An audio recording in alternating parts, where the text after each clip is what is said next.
کیا آپ نے کبھی سوچا ہے کہ انسانی تاریخ میں وہ پہلا شخص کون تھا جس نے قلم سے لکھنا سیکھا؟ وہ کون تھا جس نے ستاروں کی چال سے وقت کا حساب لگایا؟ اور وہ کون سا نبی تھا جسے اللہ تعالیٰ نے موت سے پہلے ہی آسمانوں کی بلندیوں پر اٹھا لیا؟ یہ کہانی ہے اس عظیم پیغمبر کی جن کا ذکر قرآن کریم میں صدیق اور نبی کے لقب سے کیا گیا، ایک ایسا نام جس کا تذکرہ سن کر فرشتے بھی رشک کرتے ہیں۔ آج ہم تاریخ کے ان صفحات کو پلٹیں گے جو ہزاروں سال پرانے ہیں، جہاں علم کی روشنی پہلی بار ایک انسان کے ہاتھوں روشن ہوئی۔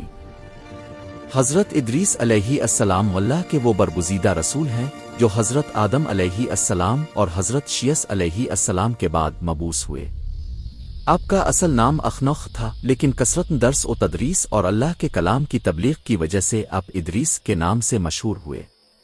وہ دور جب انسانیت ابھی اپنے ابتدائی مراحل میں تھی، حضرت ادریس علیہ السلام نے نہ صرف لوگوں کو توحید کی دعوت دی بلکہ انہیں تہذیب، تمدن اور سائنس کے بنیادی اصولوں سے بھی روشناس کرایا۔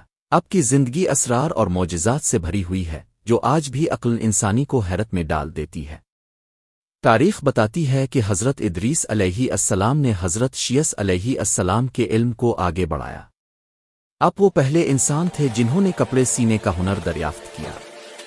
اس سے پہلے لوگ جانوروں کی کھالیں پہنتے تھے، لیکن ادریس علیہ السلام کا اصل کمال ان کا قلم تھا۔ اللہ تعالیٰ نے آپ پر 30 صحیفے نازل فرمائے۔ جب آپ پر وحی اترتی تو آپ اسے تحریر میں لاتے تاکہ آنے والی نسلیں گمراہ نہ ہوں۔ اپنی قوم کو بتایا کہ کائنات کا ذرہ ذرہ اللہ کی تسبیح بیان کرتا ہے۔ آپ کے دور میں علم محض ایک ضرورت نہیں بلکہ عبادت بن گیا۔ اپنے لوگوں کو حساب کتاب، علم، نجوم اور جغرافیہ کے ابتدائی اصول سکھائے تاکہ وہ اللہ کی کائنات میں غور و فکر کر سکیں۔ لیکن ہر حق کی آواز کے سامنے ایک باطل کھڑا ہوتا ہے۔ حضرت ادریس علیہ السلام کے دور میں انسانیت 2 حصوں میں بٹی ہوئی تھی۔ ایک وہ جو حضرت شیس علیہ السلام کی تعلیمات پر عمل پیرا تھے، اور دوسرے وہ جو قابیل کی اولاد تھے اور فسق و فجور میں مبتلا ہو چکے تھے۔ حضرت ادریس علیہ السلام نے دیکھا کہ قابیل کی نسل زمین پر ظلم اور برائی پھیلا رہی ہے۔ تب اللہ کے حکم سے اپنے پہلی بار جہاد کی بنیاد رکھی۔ اپنے حق کے علمبرداروں کا ایک لشکر تیار کیا تاکہ شر کی قوتوں کو روکا جا سکے۔ یہ تاخن انسانی کا وہ موڑ تھا جہاں پہلی بار تلوار اور قلم ایک ساتھ حرکت میں آئے۔ اپنی قوم کو نصیحت کی، دنیا کی محبت سے بچو کیونکہ یہ برائی کی جڑ ہے، اور اپنے ایمان کو علم کے نور سے منور کرو۔ جب بابل کی سرزمین پر قابیل کی اولاد کے شر نے سر اٹھایا اور لوگوں نے اللہ کے احکامات کو پشت ڈال دیا تو حضرت ادریس علیہ السلام نے فیصلہ کیا کہ وہ اس بستی کو چھوڑ دیں گے۔ اپنی قوم سے فرمایا، میرے ساتھ ہجرت کرو تاکہ ہم اللہ کی زمین پر امن سے رہ سکیں۔ لوگوں نے حیرت سے پوچھا، اے ادریس، اگر ہم بابل چھوڑ دیں گے تو ہمیں اس جیسی ہری بھری زمین اور دریائے فرات کہاں ملے گا؟ اپنے مکمل توکل کے ساتھ جواب دیا، اگر ہم اللہ کے لیے ہجرت کریں گے تو وہ ہمیں اس سے بہتر رزق عطا فرمائے گا۔ حضرت ادریس علیہ السلام اپنے پیروکاروں کے ساتھ نکل کھڑے ہوئے۔ طویل سفر کے بعد آپ مصر پہنچے اور وہاں دریائے نیل کو دیکھ کر رک گئے۔ اپنے اس عظیم دریا کی روانی دیکھی اور اللہ کی حمد بیان کی۔ مصر میں قیام کے دوران اپنی قوم کو وہ پہلا نقشہ اور منصوبہ بنا کر دیا جس کے ذریعے دریائے نیل کے پانی کو زراعت کے لیے استعمال کیا جا سکے۔ اپنے لوگوں کو سکھایا کہ کس طرح نہریں کھودی جاتی ہیں اور کس طرح پانی کو زمینوں تک پہنچا کر بنجر زمین کو گلزار بنایا جاتا ہے۔ یہ علم، تدبیر، انجینئرنگ کی وہ پہلی کرن تھی جو ایک نبی کے ذریعے انسانوں تک پہنچی۔ اپنے وہاں قیام کے دوران لوگوں کو 72 زبانوں میں اللہ کا پیغام پہنچایا کیونکہ اس دور میں مختلف قبائل کی زبانیں الگ تھیں۔ یہ آپ کا ایک بڑا معجزہ تھا کہ اللہ نے آپ کو تمام زبانوں کا علم عطا فرمایا تھا تاکہ کوئی بھی ہدایت سے محروم نہ رہے۔ روایات میں آتا ہے کہ حضرت ادریس علیہ السلام کی عبادت اور زہد اس قدر بلند تھا کہ فرشتے آپ کی زیارت کے لیے زمین پر اترتے تھے۔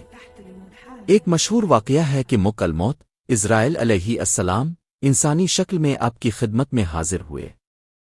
کئی دنوں کی رفاقت کے بعد جب ادریس علیہ السلام کو معلوم ہوا کہ یہ ملک الموت ہے تو اپنے ایک ایسی خواہش ظاہر کی جس نے تاریخ بدل دی۔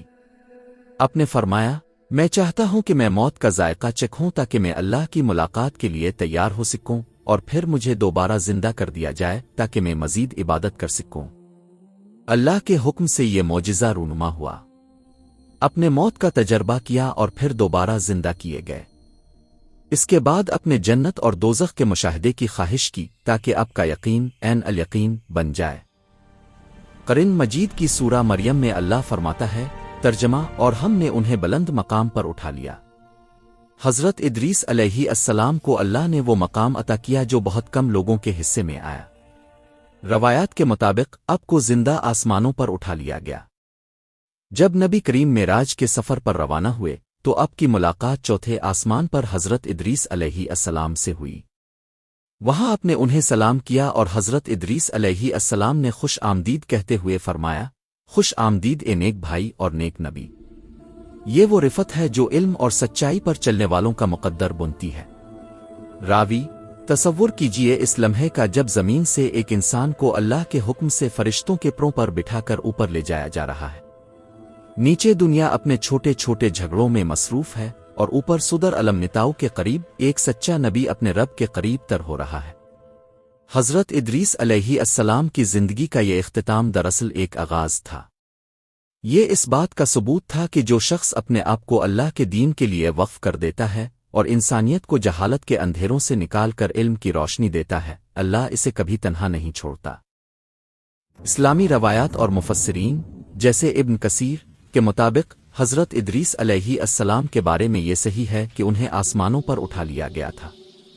معتبر اسلامی تاریخ اور قرآن و حدیث میں ایسا کوئی تذکرہ نہیں ملتا کہ حضرت ادریس علیہ السلام آسمان پر جانے کے بعد دوبارہ زمین پر رہنے کے لیے واپس آئے۔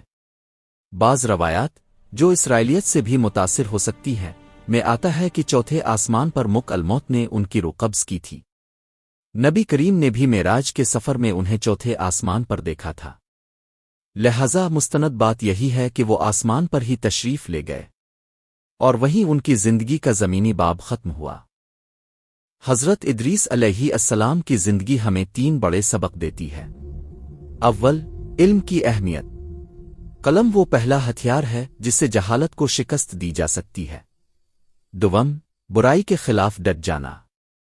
چاہے شر کتنا ہی طاقتور کیوں نہ ہو، اللہ کے سپاہی کا عزم اسے پاش پاش کر دیتا ہے۔ اور سوم، آخرت کی تیاری۔ موت ایک ایسی حقیقت ہے جس کا سامنا ہر ذی روح کو کرنا ہے، لیکن کامیاب وہی ہے جس کا مقام اللہ کے نزدیک بلند ہو۔ آج کی جدید دنیا میں جہاں ہم ٹیکنالوجی اور سائنس پر فخر کرتے ہیں، ہمیں یاد رکھنا چاہیے کہ ان علوم کی بنیاد رکھنے والی ہستی اللہ کے ایک نبی تھے۔ آئیے ہم بھی اپنی زندگیوں میں علم اور سچائی کو جگہ دیں تاکہ ہم بھی رفت مکانی حاصل کر سکیں۔